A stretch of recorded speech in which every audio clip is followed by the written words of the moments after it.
When you open Final Cut, you will first be presented with a warning box. This is simply letting you know Final Cut does not detect a tape deck or camera connected to your computer.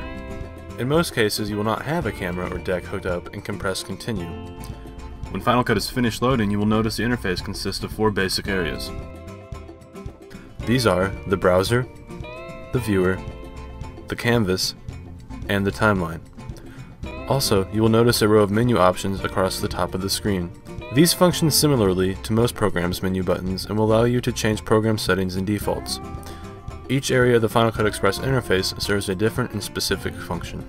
The browser window is where your footage is placed once it has been captured. It is divided into 2 tabs located at the top left of the window called the Project and Effects tabs. The Project tab is where you can access your project components such as original footage, clips, and text files, as well as audio files. By scrolling to the right, you can view file information such as length and type along with other information.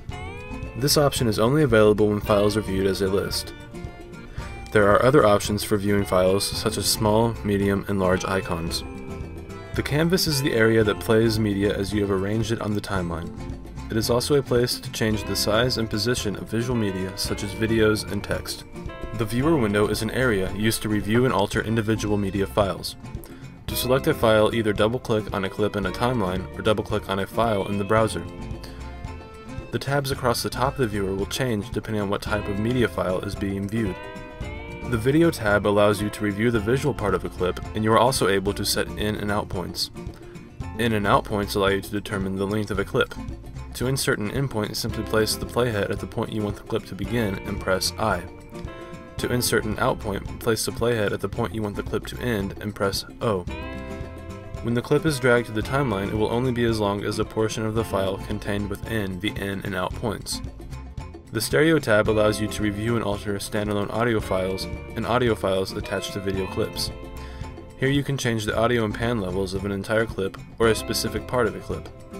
In the Filters tab, you are able to manipulate the various filters you have applied to the file, which will affect the appearance and sound of the file. The Motion tab allows you to make basic changes in the picture of a clip that are not dependent on filters, such as the size and opacity of the clip or other media files. The Timeline is where media files are placed to create a sequence which, once completed, will be your final product. Media files are dragged from either the browser or the viewer to the timeline, which can then be viewed on the canvas. The point on the timeline that is viewed in the canvas is the point on the timeline where the playhead is placed. Playhead is simply a term for the movable line which determines what is viewed in the canvas. The height of media files on the timeline can be changed by clicking on a series of bars located near the bottom left corner of the timeline. Each different bar represents a different height for your media files. In addition to these 4 main areas, there are 2 additional areas worth mentioning located to the right of the timeline: the Tool Palette and an Audio Levels Indicator. The Tool Palette is where various options for clip alterations are located, including the Arrow tool, which allows you to select media files, the Blade tool, which lets you make cuts in media files, the Zoom tool, which allows you to lengthen and shorten media files, the Pen tool, which lets you pick specific portions of media files to alter, and the Crop tool, which allows you to alter video files in the Canvas window. Just underneath the Tool Palette is the Audio Levels Indicator. The Audio Levels Indicator is a visual representation of how loud your audio is. A general rule of thumb is to keep the levels in or around the yellow colors at about 12 decibels. Each area of the Final Cut Express interface can be closed independently of each other.